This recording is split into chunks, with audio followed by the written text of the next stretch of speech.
আমার সাহাবারা তোমরা শোনো, যারা নাকি দুনিয়ার ভিতরে আল্লাহর ঘর তৈরি করবে, মসজিদ বানাবে, কি বানাবে কথা বলেন, সবাই কথা বলেন, কি বানাবে?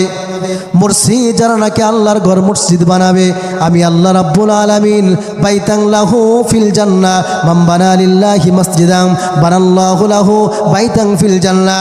হে বান্দা তোমরা সাক্ষী থাকো, আমার ঘর আমার মসজিদ। হে বান্দা তোমরা মসজিদ বানাবা, তোমরাই ইবাদত বন্দি করবা, তোমরাই থাকবা, তোমরাই আবাদ করবা, কিন্তু তোমরা যদি আমার ঘরকে এরকম পরিষ্কার পরিচ্ছন্ন রাখো, আমার ঘরকে যত্ন করো, সুন্দর করে বানাও, আমি আল্লাহ তোমাদের সাথে কথা দিচ্ছি, বান্দারে তোর জন্য আমি আল্লাহ জান্নাত তৈরি করে দিব। সুবহানাল্লাহ। মসজিদকে সুন্দর করার দরকার আছে না নাই? সবাই বলেন, মসজিদকে সুন্দর করার দরকার আছে না নাই? এই যে আমাদের মসজিদটা, এই যে বাজার কেন্দ্রীয় মসজিদ, এই মসজিদটা কত সুন্দর।